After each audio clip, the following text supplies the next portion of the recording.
Mesdames et messieurs, bonjour. Bienvenue à une autre émission à votre service. Cette semaine, on a des sujets fort variés, mais fort intéressants également.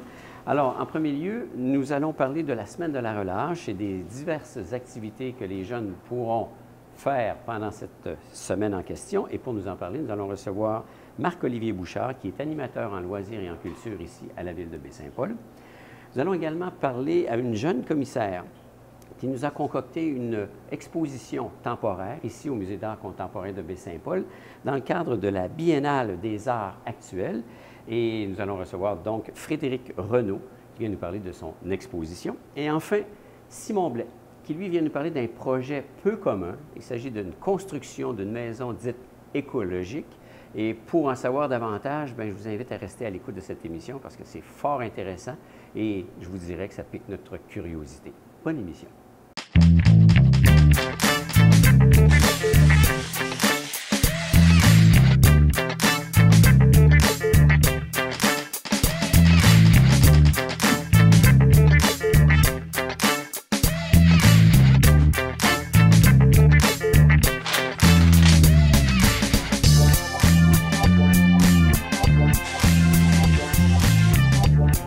Marc-Olivier Bouchard, animateur en loisirs et en culture pour la ville de Baie-Saint-Paul. Bien le bonjour. Bonjour.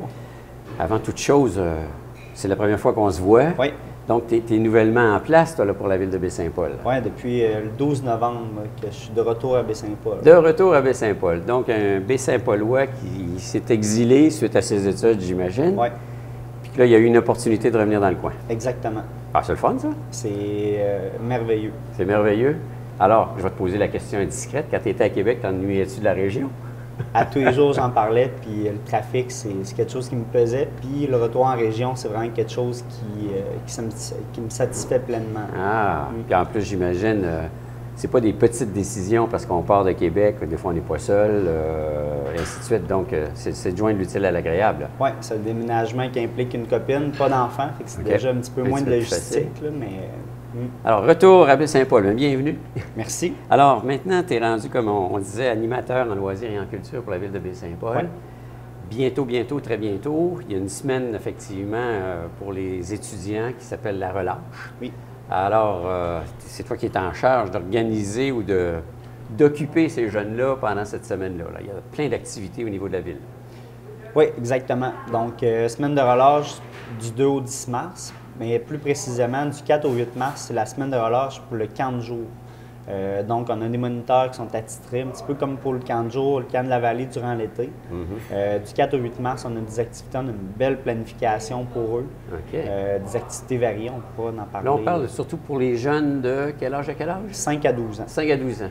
La relâche est aussi au niveau du secondaire, mais là, vous n'avez pas nécessairement d'organisation d'activités pour ces jeunes-là. Y a-t-il une raison particulière?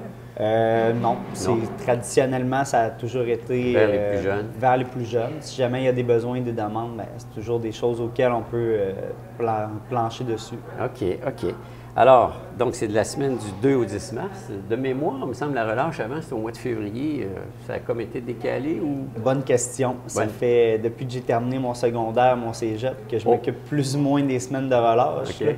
Donc, c'est quelque chose qui revient dans mon nouveau travail. Là. OK, parce que de fait, moi, de mémoire, c'était en février. C'est peut-être à mon temps, j'ai aucune idée. Non, je pense que ça a pas mal toujours été dans les camps, dans les le derniers, mois de on parlait mars. d'un mois. Ah, bon, mais tant mieux, c'est moi qui ai décalé comme tel. Alors, qui dit activité, donc la ville de Baie-Saint-Paul veut avoir deux axes autour de ces activités-là, un peu l'aspect créativité, bricolage et sport extérieur, loisirs comme tel. Oui. Donc, c'est ça pour satisfaire les besoins des jeunes, autant au niveau intellectuel qu'au niveau plus motricité, puis le besoin de bouger. On offre des demi-journées plus sportives, des demi-journées plus culturelles. Donc, dans la même journée. Donc, on peut avoir deux... Bon, c'est correct. On essaie de balancer un petit peu ça de ce côté-là pour que tous les jeunes en aient pour leurs besoins. OK. Donc, c'est 5 jours pleins. On peut passer à travers les différentes activités qu'il va y avoir? Oui. On commence le lundi avec un rallye biblio à la bibliothèque, entrecoupé avec des films de l'ONF. C'est quelque chose de nouveau cette année. On est en train de travailler. Les films qui vont traiter de quoi principalement? Bonne question. On aurait regardé mais on a choisi 2 films particulièrement, puis on va axer nos activités de rallye biblio autour de ça. OK. Donc, on essaie de travailler un petit peu avec la thématique en place. Beaucoup de travail d'équipe, des choses comme ça. Puis à la bibliothèque, les films doivent être présentés dans la salle d'exposition, c'est ça? OK, Ouais. OK. Donc ça, c'est pour l'avant-midi. Pour l'avant-midi, en après-midi, on s'en va au centre éducatif Saint-Aubin pour des activités extérieures. Donc, on va profiter des installations autour de la polyvalente. Ben oui. Fait que ça soit de la raquette, des rallyes, encore une fois, des courses chasse au trésor, les activités sur la patinoire, des choses qu'on va pouvoir faire. Puis si jamais la température ne le permet pas, on a quand même accès aux installations à l'intérieur. Avec les gymnases. Oui, exactement. Ah, ben, il y a la piscine, gymnase, ces choses-là. C'est ça. Même On a la un bain piscine. libre en mi-journée aussi. Et pourquoi pas? C'est de l'activité, on s'amuse, si ça ne marche pas à l'extérieur. Quoi? C'est le fun. Être à l'extérieur, je regarde la journée aujourd'hui, une belle petite neige qui tombe, pourquoi pas aller s'amuser dehors? Ouais. Hein? Tout est là. Ça, c'est le lundi. Oui. Ça se passe en général, ça commence à quelle heure, ça finit à quelle heure? Le 40 jours est de 8h à 16h30. OK. Par contre, on a le service de garde qui est ouvert à partir de 7h30, OK. puis en fin de journée de 16h30 à 17h30. C'est important de le mentionner parce que qui dit relâche pour les étudiants, mais pas nécessairement pour les parents. Oui, exactement. Alors nous autres, on vaque à nos occupations normales. C'est le fun d'avoir des semaines de relâche auto aussi en même temps, mais il y en a qui le prennent. Il y en a qui partent en voyage, font des activités avec les enfants, mais la majorité des parents travaillent pendant cette période. Exactement. Donc, le service de garde est là pour offrir ce service-là. OK. Donc, le lundi, c'est ça qu'on a comme activité. On tombe le mardi. Oui, le mardi, journée toute spéciale. On va faire une petite virée à l'île aux Coudres en partenariat avec la MRC de Charlevoix. C'est un spectacle de gumboots avec Boss Bot, Oh. la troupe bourrasque. C'est Donc, du théâtre?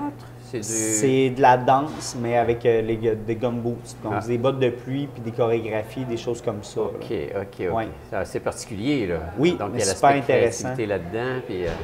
Ah, Puis je pense qu'il va y avoir une activité de médiation culturelle aussi avec les jeunes du camp qui vont être là, puis les artistes. Donc ça, c'est un point qui est intéressant. Puis en après-midi, ben, pourquoi pas profiter du fait que sur la route, on a le calme manoir, ben oui. faire des activités de tir, des oui. activités d'escalade. Donc le matin, culture, après-midi, on bouge, Alors, on on profite de n'est la pas région. exclusivement concentré à Baie-Saint-Paul, là. Non, on essaie de profiter des attraits régionaux vraiment durant cette semaine de relâche-là. Et pourquoi pas, c'est très complémentaire comme offre à ce qu'on peut retrouver ici, là. Oui. Ah, c'est le fun. Puis en plus, une petite croisière. Oui, les jeunes, ça va les faire sortir un peu, Ben, c'est le fun. certain. Alors, dans l'avant-midi, c'est genre volet danse et créativité. Puis dans l'après-midi, c'est le calme manoir. Donc, puis là, ben, le mur d'escalade est superbe. On en Ouais. entend parler. Il y a plein d'autres activités sur place aussi. OK. Mercredi? Journée hivernale au Genévrier. Encore une fois, on profite des attraits régionaux.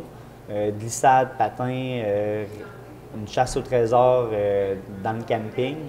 Donc, c'est des choses qui vont s'organiser autour de la journée hivernale au Genévrier. Alors là, c'est toute la journée là-bas. Oui, OK. Puis on mange sur place. on mange sur place. Les jeunes, on peut apporter des jeux des fois pour entrecouper, dépendamment si la météo le permet ou pas. Mais principalement, ça va se passer à l'extérieur. Ben, c'est correct. On en a besoin d'amener les jeunes dehors. On est rendu à jeudi. Jeudi, disco patin à l'aréna, donc des jeux sur glace.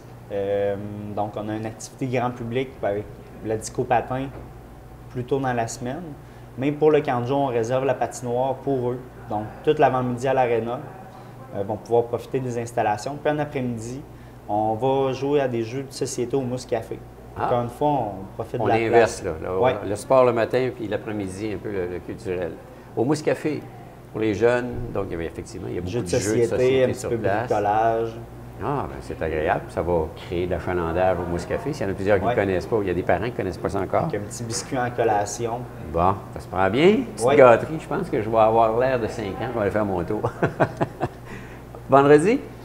Vendredi, traditionnelle sortie au quai en avant-midi. Donc, on va au Kiorama.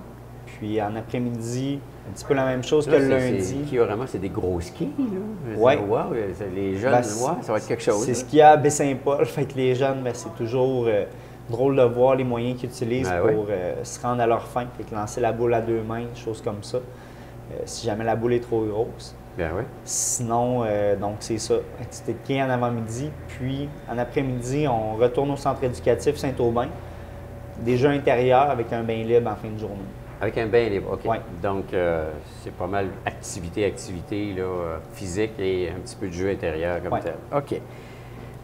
Là, moi, je suis un parent, puis je veux savoir, bon, c'est le fun, ces belles activités-là, c'est même intéressant, puis stimulant, puis je veux envoyer mon enfant. Donc, je contacte la ville, comment ça fonctionne? Vous pouvez visiter le site Internet de la ville, dans le fond, www.bsaintpaul.com. Il y a une section pour le camp de la relâche. Donc, allez dans la section loisirs, semaine de relâche, et vous allez trouver toutes les informations. Donc, le pamphlet qu'on a passé dans les sacs, et ainsi le lien pour l'inscription. OK. Qui est sur la plateforme qu'on utilise habituellement pour l'inscription de la ville. Inscription, il y a des coûts rattachés à ça, là. Oui, exactement. Alors, est-ce que je fais ça en ligne aussi, l'inscription et le déboursement des argents? Oui, l'inscription peut se faire en ligne, comme on a mentionné précédemment. Donc, c'est 104 pour la semaine, sinon c'est 26 de la journée. Par jour. Puis si jamais on ne savait pas, si j'envoyais mon enfant tous les jours, puis je décidais de payer quotidiennement, c'est ça. Bien là, il y a une économie si je paye à la semaine. Exactement, on sauve une journée. Et voilà, donc c'est quand même pas négligeable, c'est 20 Oui. Hein? Tout est là. Mais au jour le jour, si j'inscris mon enfant, est-ce que c'est souvent à la dernière minute? C'est toujours par le site Internet de la Ville? Non, on peut se présenter sur place, directement au centre éducatif Saint-Aubin, puis vraiment contacter le moniteur le matin, apporter son argent, puis donc régler ça sur place, là, vraiment, le matin même.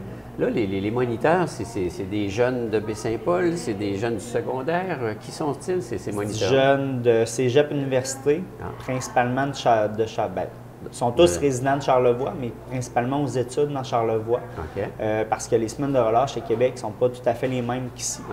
Donc, des étudiants à l'université que la semaine de relâche tombait en même temps, ou du centre éducatif, du centre collégial en Charlevoix. Dans Charlevoix, comme tel. Donc, c'est des jeunes responsables, plus avancés en termes d'âge. Oui, exactement. Et est-ce qu'ils ont, ces jeunes-là, un genre d'approche d'animation avec les jeunes ou ça n'a rien à voir le côté... oui, bien, chacun de nos moniteurs ils ont des formations offertes par l'Association des camps du Québec. Puis en plus de ça, bien, on est chanceux, dans notre équipe, on compte une future enseignante, puis un étudiant qui est au cégep, mais qui se dirige vers l'enseignement. On a une équipe qui est dédiée aux jeunes qui désirent leur offrir des belles journées, des journées enrichissantes. Ça va être une belle expérience pour eux autres aussi d'être avec ces jeunes-là, comme tel.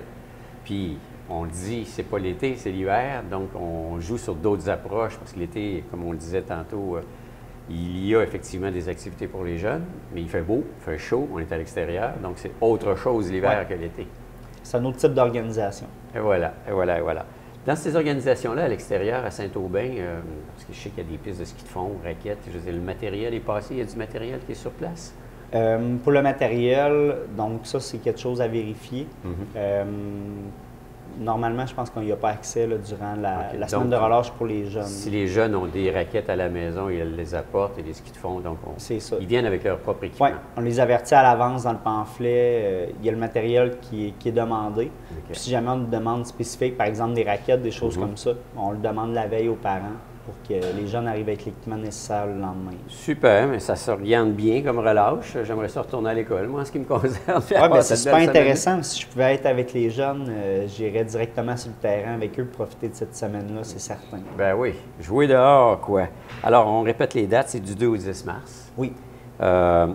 On peut inscrire son enfant directement par le site Internet de la Ville. Oui, ou sinon, on peut quand même se rendre à l'hôtel de ville pour s'inscrire. Sur place aussi. Pour les habitués, ceux qui préfèrent encore... Il y en a qui sont pas familiers. Le côté humain, c'est encore possible. Il y en a que l'électronique, ça leur fait peur, puis payer par l'électronique, les fraudes ou quoi que ce soit. Tout est possible de toute façon, mais en général, c'est très sécurisé. Il ne devrait pas y avoir de problème là-dessus. Super, Marc-Olivier. Je vous souhaite une bonne semaine de relâche. Merci beaucoup. Et merci d'être venu nous en parler.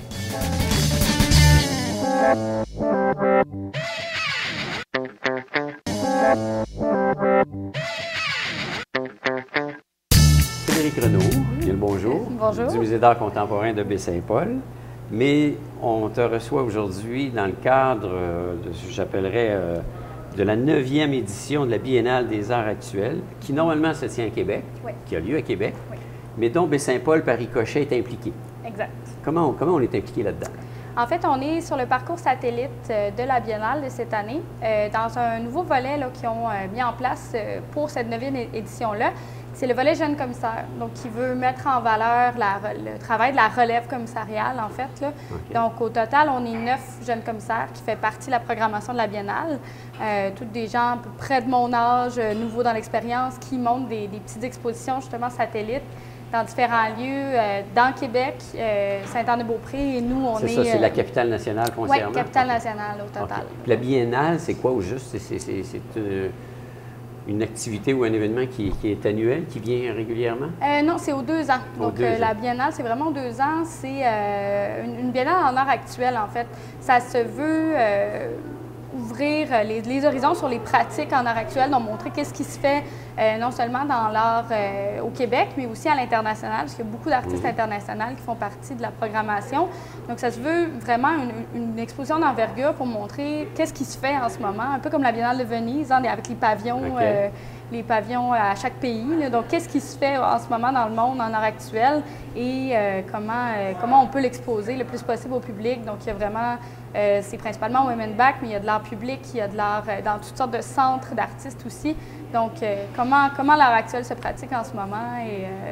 Où est-ce qu'on en est rendu? Oui, c'est ça, exactement. Et la tête dirigeante, façon de parler de ça, on sait que c'est Québec, mais c'est le Musée des Beaux-Arts de Québec? Non, c'est indépendant. C'est vraiment Manif d'art là, qui fait affaire avec le MNBAC, donc pour la programmation là, et pour le lieu de diffusion également, mais c'est indépendant, là, oui. OK. Bon. Alors, par ricochet, donc, on vous retrouve Nous ici, voici, oui. à Baie-Saint-Paul. Puis, vous avez monté, vous, une exposition dite temporaire. Oui, elle n'est pas mobile, elle est temporaire. Elle est temporaire. Mais pour la monter, c'est assez particulier parce que vous êtes parti d'un thème. Puis là, ben, vous avez été faire de la recherche dans les caves du musée. Dans les voûtes. Dans les oui. voûtes.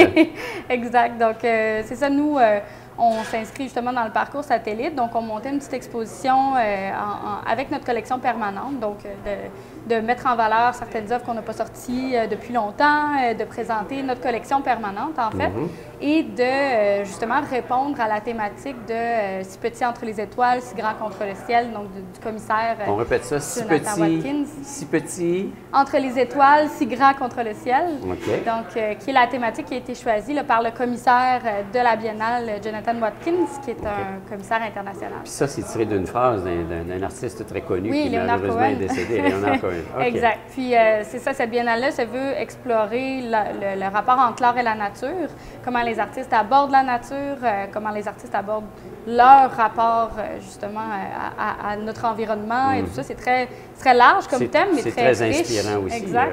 Donc nous, c'était un peu l'idée de partir, de partir de ce point de départ-là pour essayer de répondre à cette thématique-là que le commissaire a mis en place là, pour la biennale. Wow.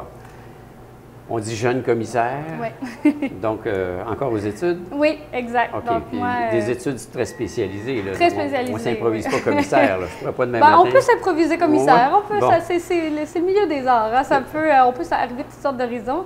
Mais moi, personnellement, je suis en train de compléter ma maîtrise à l'Université du Québec à Montréal. Okay. Donc, je suis en contrat à Baie-Saint-Paul depuis le mois de mai dernier. Il me reste encore quelques mois là, avec l'équipe du musée. Vous êtes en remplacement aussi de Patricia Aubé, qui est en congé maternité. Exactement. Donc, moi, c'est comme un contrat, une petite année dans Charlevoix.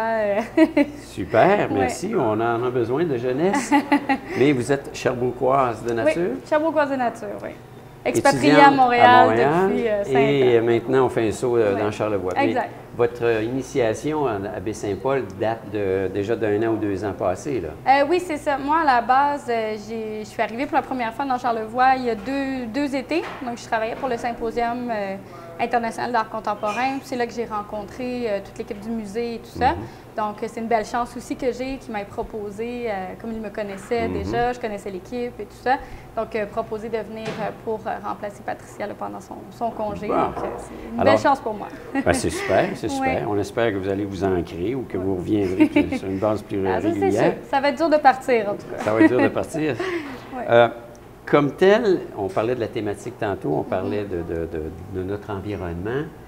Les voûtes là, du Musée d'art contemporain, c'est quelque chose qu'on connaît plus ou moins pour la majeure partie du monde. On y va, on va voir les expositions qui sont là, mais ça représente combien d'œuvres comme telles, savez-vous? Combien d'œuvres au total? C'est une bonne question. C'est plusieurs plusieurs mille. Ouais. Donc, ouais, moi, je dirais qu'on devrait être autour de 3 ou 4 000 œuvres au total, très variées, des papiers, des sculptures, des peintures. Donc, c'est assez majeur, mais le nombre total, je vous avoue que je ne l'ai pas en tête. Mais surprise de voir une quantité d'œuvres comme ça dans un musée comme à Baie-Saint-Paul? Pas vraiment. Baie-Saint-Paul, c'est un musée très important dans le milieu muséal au Québec, milieu artistique. C'est aussi assez particulier comme contexte d'avoir un musée qui est aussi actif, aussi riche, mais qui est en région, donc qui n'est pas dans la ville. Donc, non, je pense que c'est pas surprenant. Je pense que Baie-Saint-Paul était apte à recevoir, c'est une ville de culture, d'art et tout ça. Donc, elle était apte à recevoir une institution qui était forte comme ça, puis qui avait des collections aussi riches. Là. Donc, c'était des belles surprises pour moi, mais pas une surprise d'en voir autant. D'en voir autant. Bon. Ouais. Alors, les artistes que vous avez retenus, c'est combien d'œuvres qui sont exposées dans cette exposition-là? C'est 7 œuvres au total qui ont été sélectionnées, de formats, médiums vraiment variés. C'est sûr que ce que j'essayais de montrer aussi dans mon exposition, c'était la variété de la collection du musée. Donc, on parlait des voûtes, justement, puis on a parlé du symposium. Donc, le musée a la spécificité, si on veut, d'avoir une collection qui est très variée à cause du symposium, qu'il y a beaucoup d'artistes émergents qui rentrent dans la collection, beaucoup d'art actuel, beaucoup aussi, on a une mission plus historique avec Charlevoix. Donc, c'est vraiment, c'était d'essayer de piger là-dedans, puis de ne pas y aller chronologiquement, d'y aller plus thématiquement, donc de montrer toutes sortes de... Des coups de cœur un peu, là. Des coups de cœur, bien aussi, oui, c'est ça. Quand on est commissaire, on fonctionne souvent comme ça aussi. C'est un peu le travail de jouer avec ses coups de cœur et de donner des coups de cœur avec ses propres coups de cœur aux gens. Transmettre ça aux gens. Exact. Puis la beauté, vous avez fait une découverte aussi parce qu'il y a une exposition en place d'un artiste connu et reconnu, mais il y a comme un lien qui s'est comme établi, là. Oui, c'est ça. Mais moi, j'ai commencé à travailler sur mon projet pour la Biennale avant mon arrivée à Baie-Saint-Paul, puis avant de connaître la programmation non plus qui allait être là pendant que j'étais présente.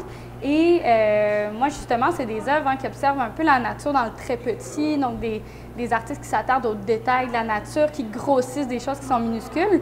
Puis on a un artiste qui est Sherbrookeois, justement, donc pays de connaissance. Exact. Donc Sébastien Peuzeau dans la salle Françoise Abbé, la salle principale, qui lui travaille la photographie, mais la macro-photographie, c'est des fleurs, beaucoup d'instruments de musique, dans le trait, des éléments qui sont très petits, puis il les présente en très, très gros.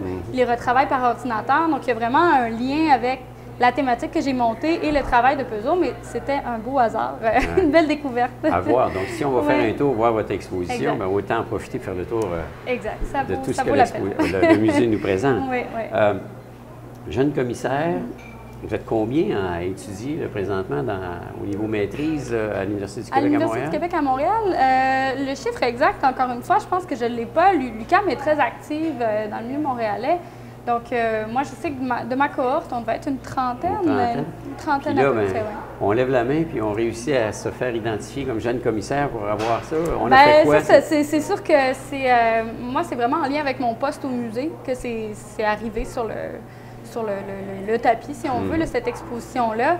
Je me suis pas fait repêcher, si on veut, c'est vraiment par le musée qui voulait être un lieu satellite.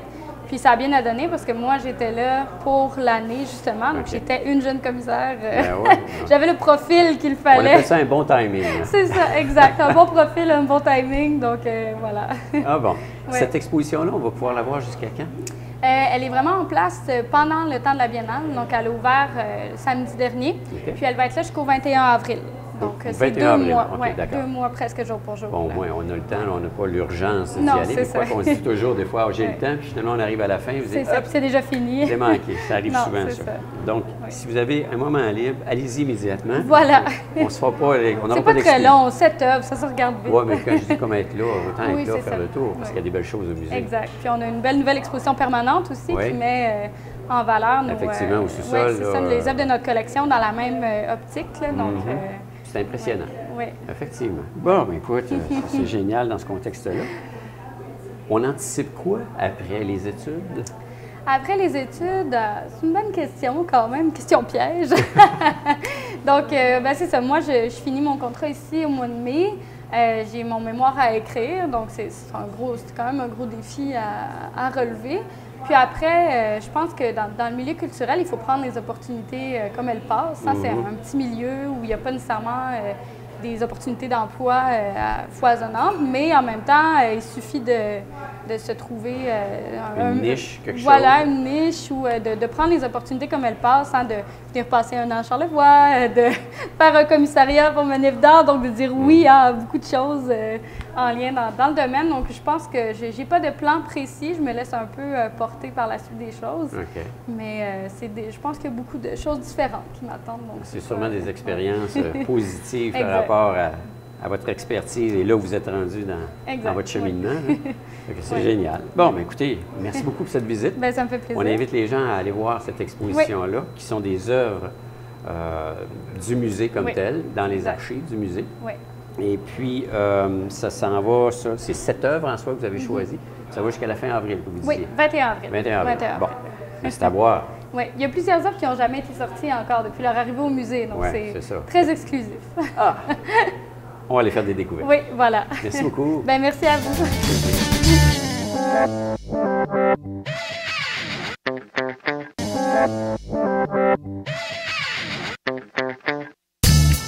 Simon Blais, bonjour. Bonjour.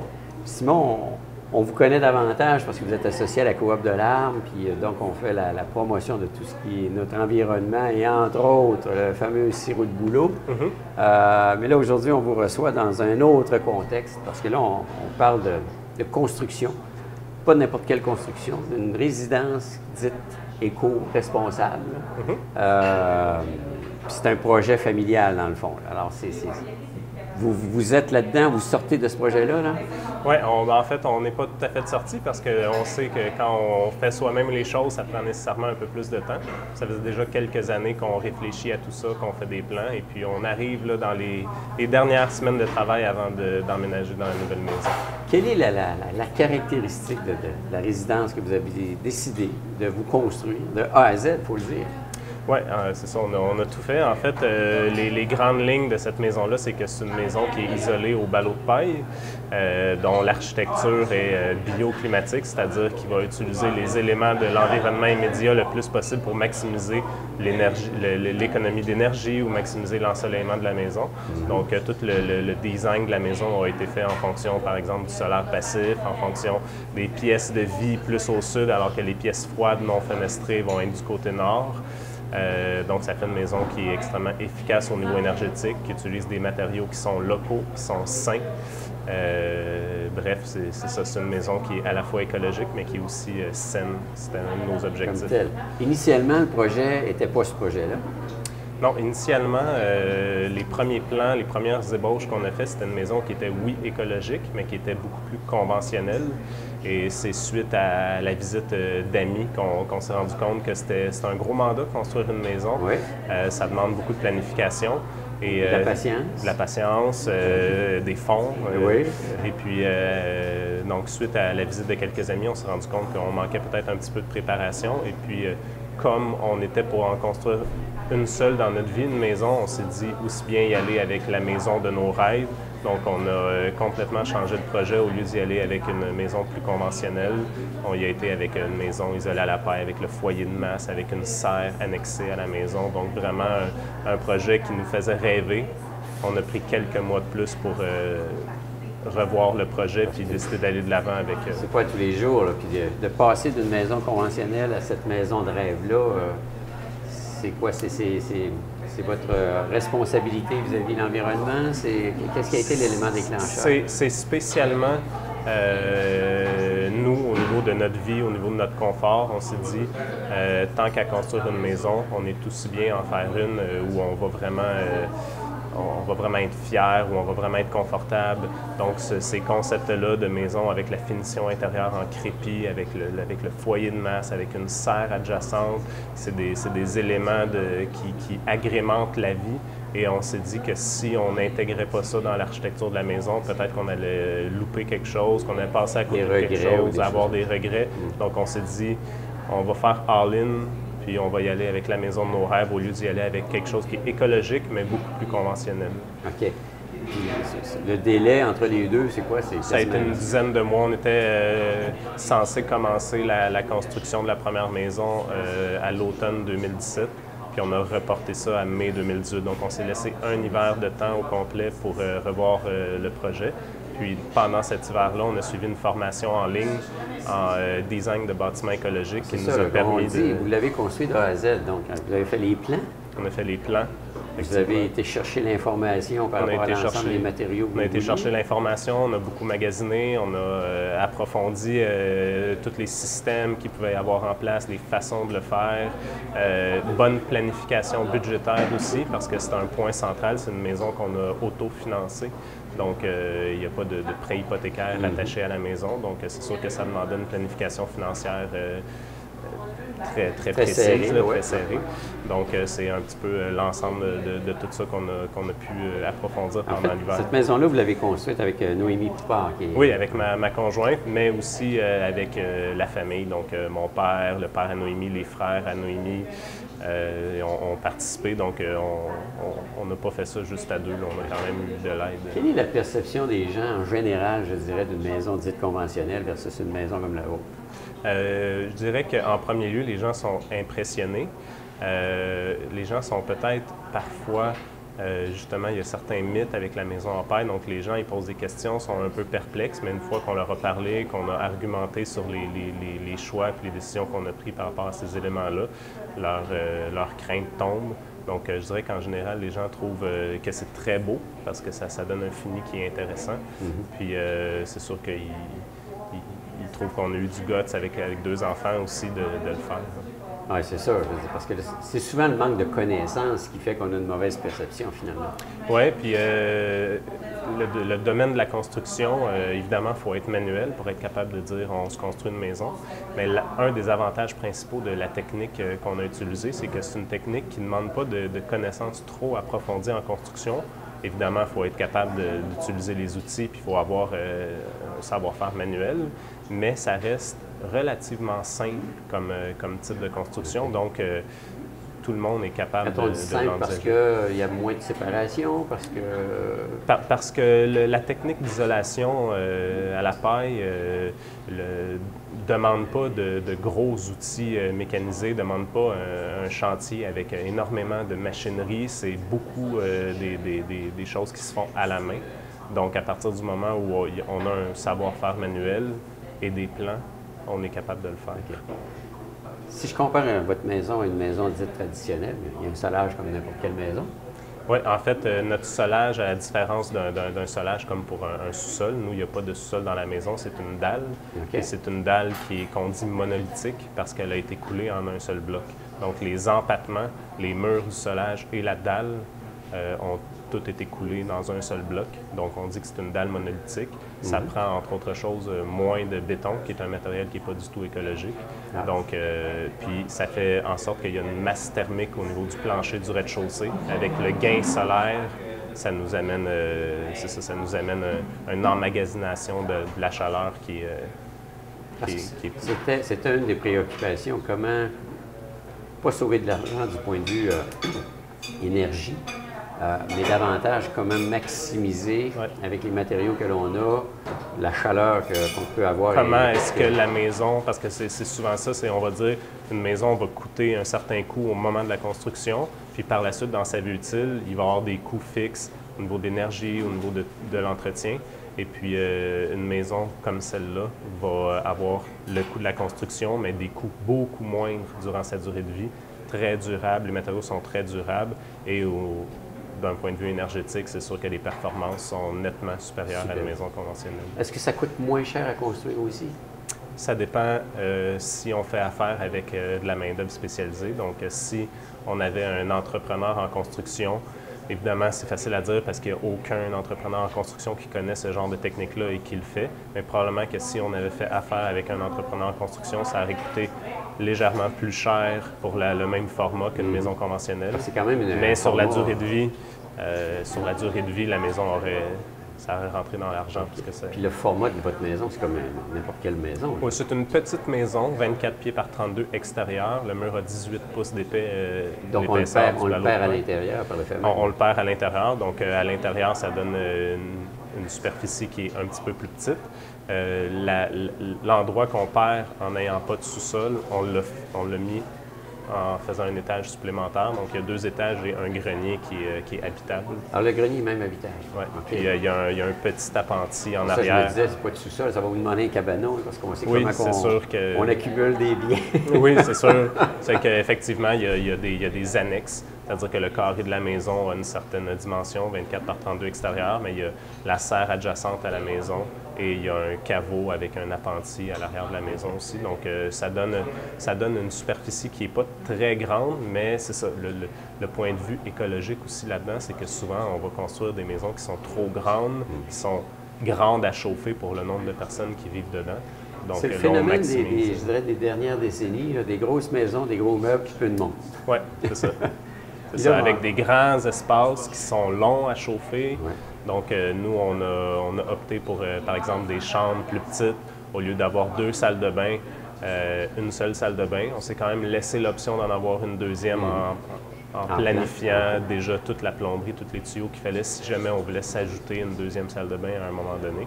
Mais on a privilégié d'avoir des aires communes un peu plus grandes avec des chambres un peu plus petites pour maximiser cet espace-là qu'on avait. Donc, toutes les notions d'ergonomie. Par exemple, dans les chambres des enfants, ce sera des lits mezzanines avec le bureau en dessous, donc ça permet de maximiser l'espace. Parce qu'il y a aussi, on voit ça à la télévision, la mode des mini-maisons, c'est de trouver la fonctionnalité de chaque espace, chaque pouce carré. Oui. Vous avez un peu travaillé là-dessus tout en ayant quand même un confort et de l'espace. C'est ça, on a travaillé beaucoup sur l'aspect ergonomie, donc l'aspect de maximiser les espaces. Mais il faut savoir que les mini-maisons, c'est ça, il y a comme une science derrière ça pour être capable de maximiser l'espace. Ouais. Nous, on voulait clairement pas une mini-maison, on voulait une maison normale, mais en maximisant quand même l'espace. Quel a été le plus gros défi dans ce projet-là? Je dirais que le plus gros défi, peut-être, ça a été en commençant. La planification, ça a été un gros défi. C'est beaucoup de réflexion, c'est beaucoup de recherche, beaucoup de lecture jusqu'à tard la nuit. C'est que la planification, ça a été un gros morceau. Puis c'est dans la planification qu'on se chicane. C'est dans la planification qu'on décide. Non, je veux pas cette fenêtre-là, je la veux cette grosseur-là. C'est que la planification, ça a été un gros défi. Puis je dirais qu'on a commencé le chantier avec le caveau qui a été la partie peut-être qui nous stressait le plus parce qu'on n'a jamais fait de grosses constructions. Puis là, il faut faire faut couler un solage qui a 7 pieds de haut, puis faire des coffrages. Tout le monde nous disait, si c'est mal fait, ça va ouvrir, ça va gaspiller ton béton. C'est que ça a été peut-être le point qui nous a le plus stressé au début. C'est la base, là. C'est la base. Donc, on a commencé le chantier avec l'élément qui avait le plus de chances de ne pas fonctionner, qui était très difficile, très touché à faire. Puis, on a fait la dalle monolithique en 5 jours, dans le fond, il n'y avait rien à la dalle écoulée, c'est 5 jours, donc on a couru pas mal. Puis après ça, on s'est dit, on ne court plus comme ça. Parce qu'il reste tout l'été, il reste toute la maison à construire. Vous avez commencé quand officiellement, cette On a commencé officiellement le 18 mai 2018. 18 mai 2018. Ouais. Puis là, vous êtes dessus 100% terminé, non? Non, là, il n'est pas 100% terminé. Je ne sais pas en avancement à combien. Donc, je dirais peut-être à 85 Oui, c'est ça, à peu près 1 an. Puis il faut dire que aussi pour l'aspect budgétaire, on a fait le projet de manière évolutive, c'est-à-dire qu'il y a 3 phases de construction. Il y a la maison, le carré de maison en première phase, et ensuite en deuxième phase, le foyer de masse, et troisième phase, la serre adjacente. Donc là, la première phase est presque complétée. Cet été, on va installer le foyer de masse à l'intérieur de la maison. Puis l'année prochaine ou l'autre année suivante, la serre va venir s'annexer. Pour monsieur et madame tout le monde, un foyer de masse, c'est pas comme les foyers décoratifs que l'on a qui chauffent beaucoup, mais qui ne prennent pas le même espace. Là. Non, en fait, pour faire le parallèle avec un foyer double et triple combustion comme on voit normalement, c'est que c'est un foyer qui est en métal, on va brûler notre bois, puis c'est la chaleur qui va se répandre dans la maison. On va avoir les petites éco-fans pour envoyer l'air chaud à travers la maison. Et puis, dans le fond, ça va nous prendre des plaintes électriques pour compenser là où l'air chaud ne pourra pas se rendre. Un foyer de masse, c'est un foyer qui est fait en béton réfractaire. recouvert de maçonnerie. Ça peut être de la brique, ça peut être de la pierre.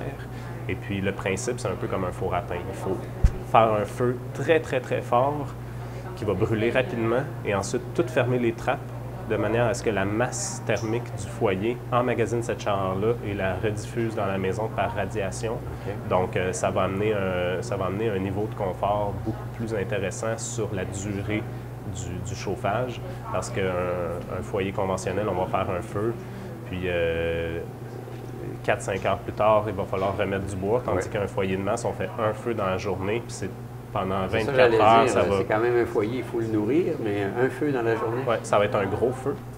Un feu qui prend peut-être 2 fois plus de bois que dans un foyer normal. Mais c'est vraiment par radiation. Pas nécessairement de le remplir à nouveau. Là. Et aussi, nous, le foyer de masse, ça devient un peu le processeur énergétique de la maison parce que c'est notre chauffage principal avec le plancher radiant. Le plancher radiant qui passe dans notre dalle transite par le foyer de masse pour chauffer son eau.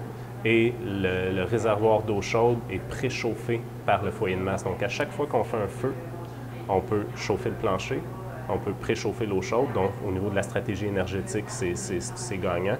Et il y a un four à pain intégré. Donc, chaque feu qu'on fait peut nous préserver d'utiliser le poêle parce que les températures viennent très élevées. Effectivement, il y a des gens que je connais qui ils partent le foyer le matin. Puis quand ils arrivent de travailler le soir, ils mettent un poulet dans le foyer. Puis même s'il n'y a plus de feu, la température interne du foyer est encore à 500 degrés. Ouais. Ça fait qu'on maximise notre installation parce que c'est sûr qu'au niveau des coûts, c'est un gros morceau. On sent qu'il y a une tendance de plus en plus vers, comment dire ça, l'énergie, sauver davantage, quoi que ce soit, d'être plus éco-responsable à ce niveau-là. Est-ce qu'il y en a plusieurs des maisons comme les vôtres au Québec ou ailleurs? Oui, il y en a plusieurs. En fait, dans Charlevoix, c'est la 3e ou la 4e.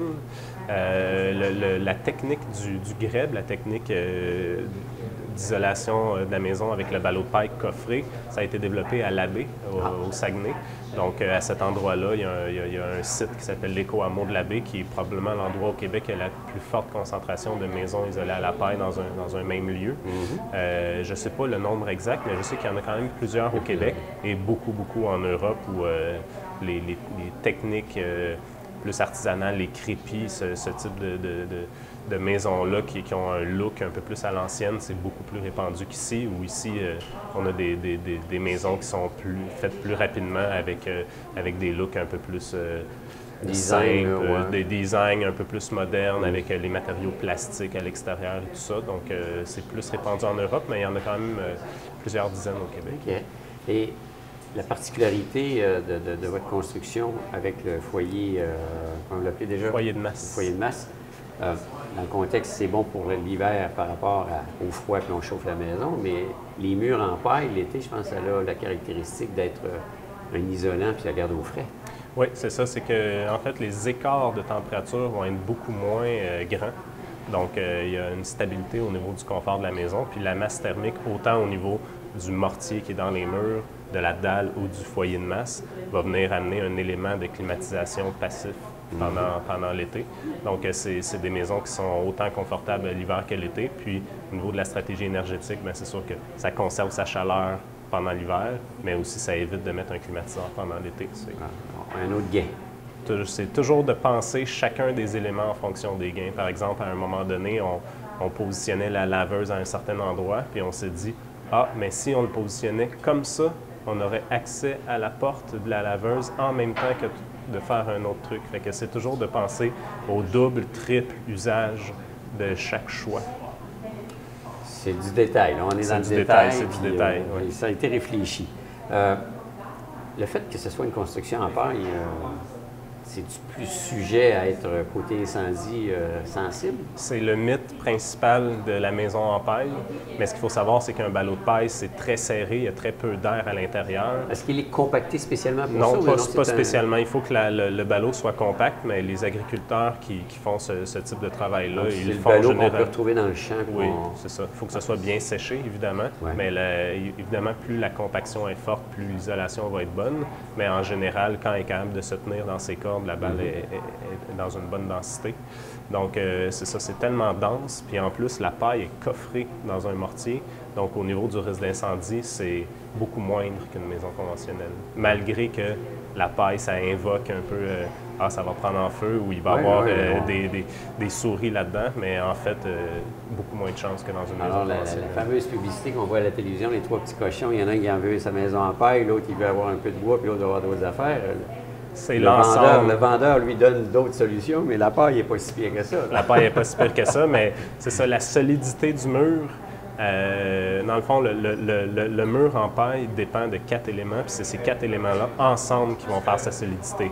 C'est le ballot de paille, c'est le bois qui vient faire l'ossature autour, c'est le mortier qui va venir contreventer, et c'est des liaisons métalliques qui vont maintenir l'écartement du mur pour qu'il ne s'écarte pas avec le poids du mortier.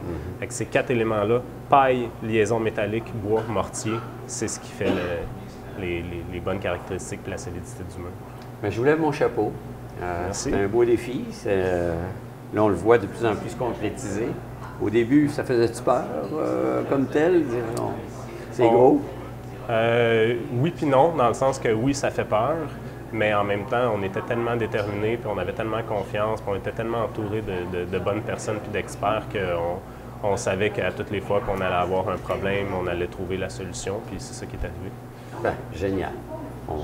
Ça va amener des curieux à aller voir ça. Oui, absolument. Puis c'est le but de la chose aussi. C'est le but de la chose. Les gens qui sont craintifs par rapport à ces techniques-là ou qui voudraient le faire, mais qui pensent qu'ils n'ont pas les compétences, venez nous voir, appelez-nous, vous allez voir qu'il y a moyen de... Vous avez développé une expertise. On a développé une expertise, mais on reste humble. On n'est pas des experts là-dedans. La maison comporte certaines erreurs, mais ça a été une belle aventure. Puis, en bout de ligne, on a une maison qui ne nous occasionne pas de dette, qui va être là pour les 100 prochaines années, qui va être efficace, qui va être un toit sur la tête avec un confort, puis avec un coup de cœur que vous avez eu par rapport absolument. à ça. C'est ça qui est important. Oui. Merci, mon blé. Merci beaucoup. Ça fait plaisir. Merci de m'avoir.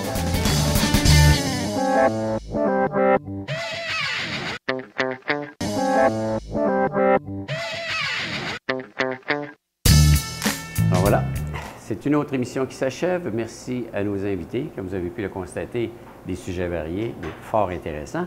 Moi, je vous donne rendez-vous la semaine prochaine, même heure, même poste, comme on dit, sur les ondes de TVCO, pour une autre émission à votre service. Puis, si vous avez des sujets que vous aimeriez que l'on parle, que l'on discute dans le cadre de cette émission, contactez-nous à TVCO au numéro 88-435-5134. Je vous souhaite une bonne semaine. On est toujours en plein hiver. Il y a de la neige. On fait avec. Gardez le sourire. Au revoir. À très bientôt.